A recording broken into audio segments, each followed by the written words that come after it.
네, 안녕하십니까, 여러분. 제12강 적극적 경청 1에 대한 내용을 오늘 함께 살펴볼 텐데요. 자, 우리 적극적 경청이라고 하는 이 내용은, 이 이론은 저번 제11강에서 간단한 내용으로 함께 살펴봤죠. 대화 기법에 있어서 적극적 경청은 어떤 것을 의미하느냐에 대한 부분에서 조금 다뤘던 부분이 있었습니다. 근데 이 내용을 조금 더 이제 구체화해서 오늘 이 시간에는 좀 더 자세하게 살펴보는 시간인데요. 자, 먼저 적극적 경청의 원, 액티브 리스닝을 함께 살펴보도록 하겠습니다.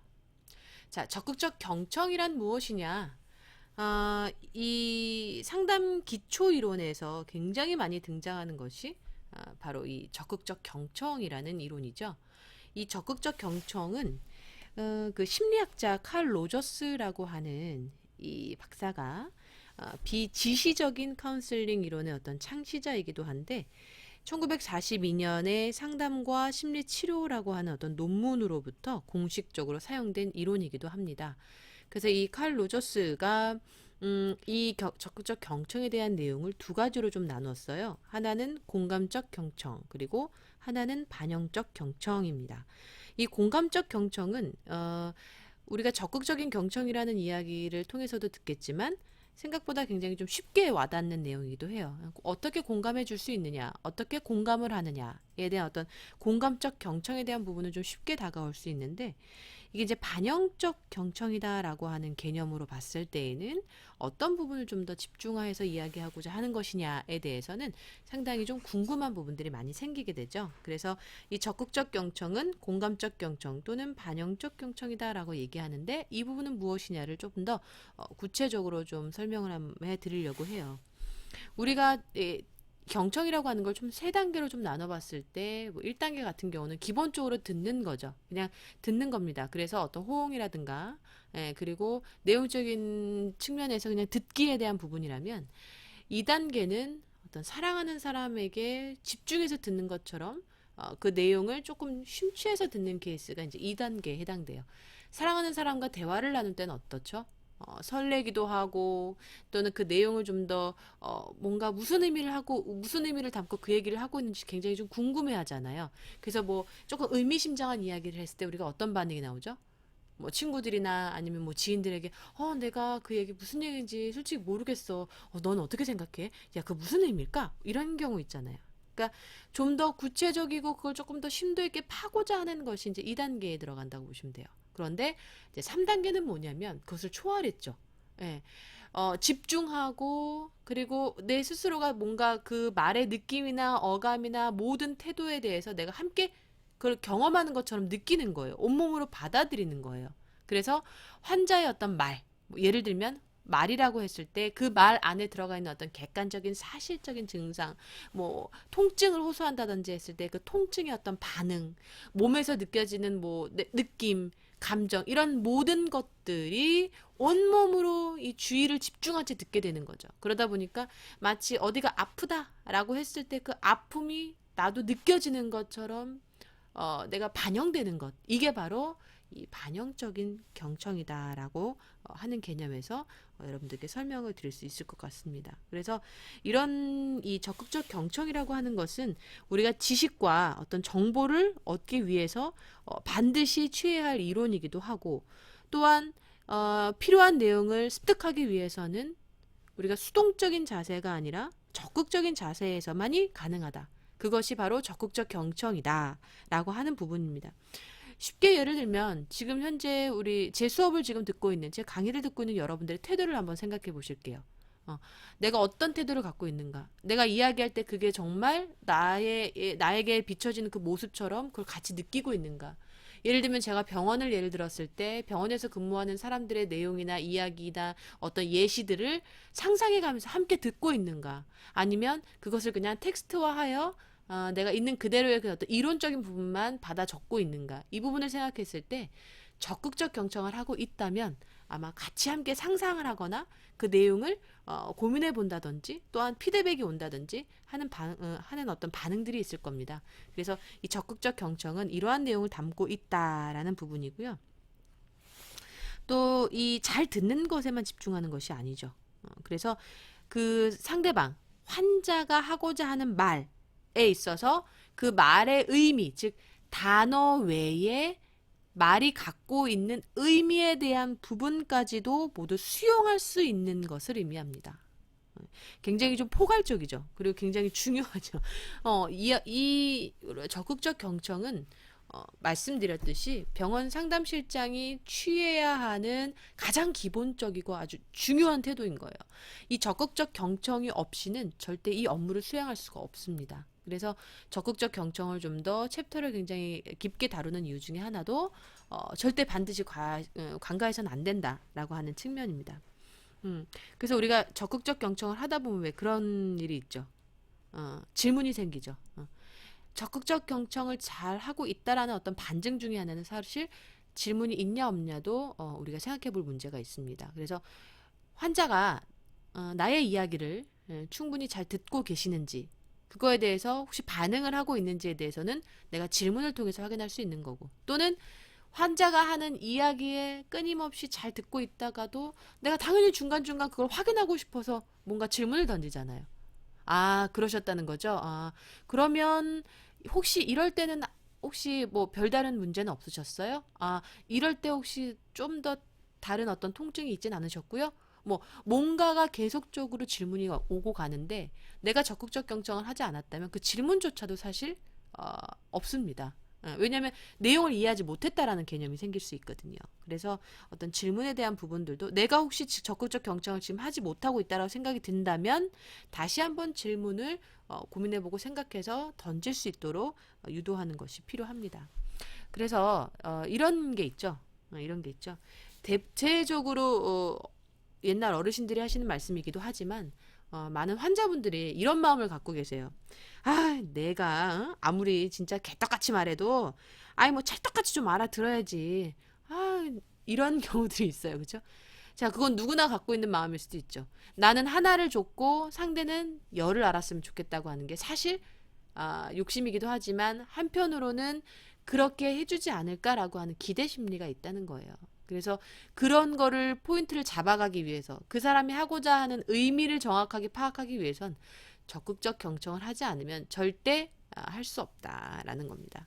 그래서 적극적 경청이라는 것은 단순히 수동적으로 듣는 역할이 아니라 스스로 적극적인 관여를 해 가면서 마음을 가지고 있는 상태에서 아, 네, 그러셨군요. 네네. 맞습니다, 맞습니다. 아, 그러셨어요? 그렇게도 가능한가요? 네. 아, 네, 좋습니다. 네, 네, 그렇죠, 그렇죠. 뭐 이런 어떤 호응어가 됐든, 뭐 호응하는 어떤 태도가 됐든, 이런 어떤 그 맞장구를 쳐줌으로써 이런 표현들을 좀 적극적으로 제시할 수가 있는 거고요.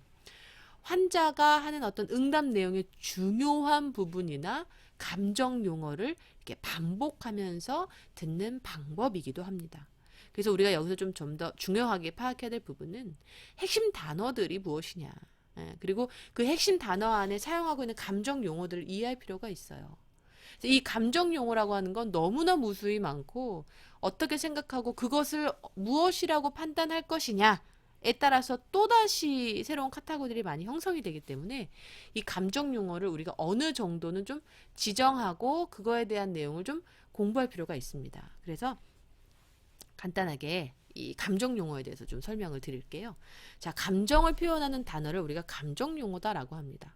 자, 먼저 기쁨이라고 하는 감정을 표현할 때 사용되는 단어들이 있어요. 잘 보시면 환자들이 이런 얘기를 많이 해요. 제가 진짜 솔직히 얼마나 기뻤는지 몰라요. 제가 정말 감격스러웠어요. 그래서 제가 원장님한테 너무 감격스러워서 예를 들면 제가 그 원장님께서 생각보다 상담을 정말 자세하게 해주시더라고요. 그래서 저 되게 감동적이었어요. 그리고 되게 감사했어요. 그리고 저기서 보니까 직원분께서 한 분을 굉장히 좀 거동이 불편하신 걸로 보였는데, 많이 도와주시려고 하시고, 막 문도 열고 그러시더라고요. 그래서, 그거 보면서 되게 놀라웠고, 되게, 뭐랄까, 좀 많이 눈물이 날 정도로 좀 벅찼어요. 이런 거. 이런 어떤 단어들, 그 안에 들어가는 감정을 표현하는 용어들을 우리는 반드시 인식할 필요가 있어요. 그러니까 이거를 그냥 흘려듣는 게 아니라, 이 환자가 이야기하는 감정 용어를 캐치하셔야 된다는 거예요. 그래서 그 내용을 상담하실 때 상담하는 내용에 기록을 해놓으시는 게 굉장히 중요합니다. 어떤 상황에서 어떤 내용에서 어떤 진료의 내용 이후에 이 고객이 이런 내용을 했고 이런 어떤 감정 용어를 사용했고 또는 진료 전 뭐 예를 들면 우리 병원을 찾아온 경로, 계기, 뭐 아니면 어떤 그 상담 시에 뭐 느꼈던 감정, 아니면 뭐 접수할 때 느꼈던 감정, 모든 것들의 어떤 질문을 통해서 나오는 대답들에 이런 어떤 기쁨을 표현하는 이 단어들이 있다면 우리는 이것을 반드시 이 사람이 갖고 있는 어떤 첫인상 그리고 첫 감정에 대한 부분을 인식해서 조금 더 구체화시킬 필요가 있다라는 거예요. 그래서 뭐 예를 들면 정말 행복했어요. 정말 이 병원은 굉장히 포근한 느낌이고 매우 편안한 느낌인 것 같아요. 그리고 정말 이 병원에서 하고 있는 내용은 너무 되게 사실 놀라웠어요. 뭐 이런 내용. 네, 사실은 또 이런 내용이 나오게끔 우리는 뭐 해야 돼요? 유추하고 끌어낼 수 있어야 되는 거예요. 그러니까 이걸 하기 위해서 만들어줘야 될 필요성도 있는 거고, 그리고 끊임없이 이 내용이 나올 수 있도록 도와드려야 된다는 거예요. 그래서 우리가 이 반대적인 내용들이 또 사실은 좀 위험한 요소들을 많이 끼고 있는 거죠. 그래서 우리가 이 기쁨의 단어들을 놓치지 말아야 된다. 특히 감정 용어 중에 이 기쁨을 표현하는 이 단어에 이 감정 용어들에 굉장히 주의 깊게 기억해야 된다라는 것을 강조드리겠습니다. 자, 두 번째 감정 용어는 바로 슬픔입니다. 우리가 이 슬픔을 표현할 때 가장 많이 체크되는 어떤 그 상황이나 환경 이런 것들은 내가 치료를 받고 나서도 어떤 후유증이 있다거나 아니면 큰 변화가 없다던가 어떤 개선에 대한 부분에서 조금 부담스러워 한다던가 뭐 이런 여러 가지의 복합적인 그 감정들이 섞일 때에 많이 사용되는 용어이기도 합니다. 그리고 내가 절제가 되지 못할 경우에 내 감정이 절제되지 못할 경우에 좀 많이 이런 표현들이 많이 발생을 해요. 그래서 우리가 적극적인 경청을 할 때에 나타나는 감정 용어의 슬픔도 사실 굉장히 포인트를 잡아주셔야 돼요. 이분이 지금 감정 상태가 굉장히 불안하구나. 이분이 굉장히 지금 슬픈 상황이구나. 근데 슬프신 분한테 잘 될 거예요. 잘 될 거예요. 과연 잘 된다고 이게 전해질까요? 절대 그렇지 않아요.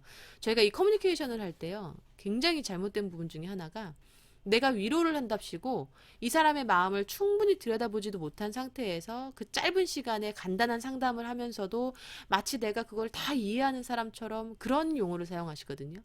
슬픔을 표현하는 고객, 슬픔을 표현하는 환자에게는 기쁨의 이 감정 용어를 사용하시면 안 되는데 예. 저 진짜 걱정돼요. 저 되게 두려워요. 뭐 걱정돼요. 저 두려워요. 정말 솔직히 너무 진짜 이건 아닌 것 같았고, 아니, 여기 왜 그래요? 여기 되게 좀 불편하게 하시는 것 같아요.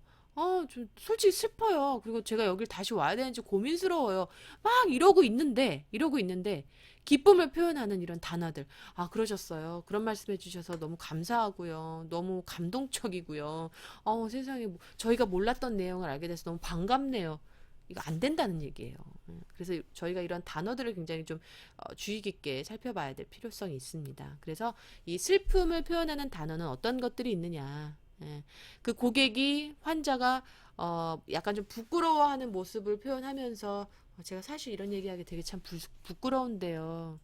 좀 고민스러웠는데요. 뭐 이런 얘기를 하기 시작한다. 이런 단어가 들어간 상태에서 어떤 말에 서두를 두고 있다라고 보면 이분은 굉장히 지금 감정이 위태롭다, 슬프다, 라고 생각을 하시고 반드시 어떻게 해요? 즐거운 표현을 하시면 안 된다는 거. 그거 다시 한번 설명을 드릴게요. 그래서 아프다, 걱정된다부터 시작해서 뭐 창피하다, 처량하다, 측은하다 이런 어떤 정확한 감정을 표현하는 단어들을 다시 한번 고려하시고 생각해 보셔야 된다라는 것 잊지 마시기 바랍니다. 자, 그다음 세 번째가요. 화남이에요. 우리가 환자 그리고 고객님이 가장 많이 표현하는 것 중에 하나가 사실은 화남이에요.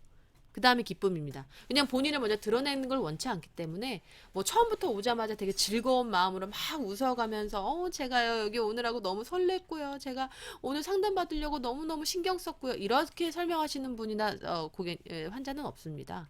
거의 대부분 먼저 마음의 벽을 갖고 있는 상태에서 상담자가 어떻게 오픈마인드를 끌고 어떻게 오픈마인드로 이 고객을 리드를 하느냐에 따라서 이 화남 또는 슬픔 이런 것들이 조금씩 점차 누그러질 수 있는 건데, 특히 만족스럽지 못할 경우에 불만족스러울 땐 더더군다나 이 화남이라고 하는 감정, 이 표현하는 단어들, 즉 화남이라고 하는 이 감정이 점점 높아지게 되는 거죠.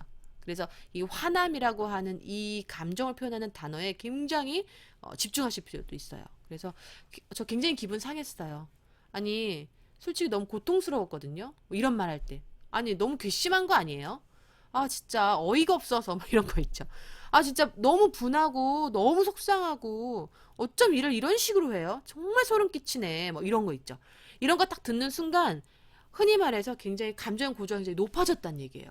예, 그래서 그 높은 분한테는 너무 그렇게 생각하지 마시고요. 너무 노여워 마시고요. 아니 너무 오해하지 마시고요. 이렇게 먼저 얘기하면 뭐라고요? 내 말이 잘못됐다고요? 이렇게 될 수 있거든요.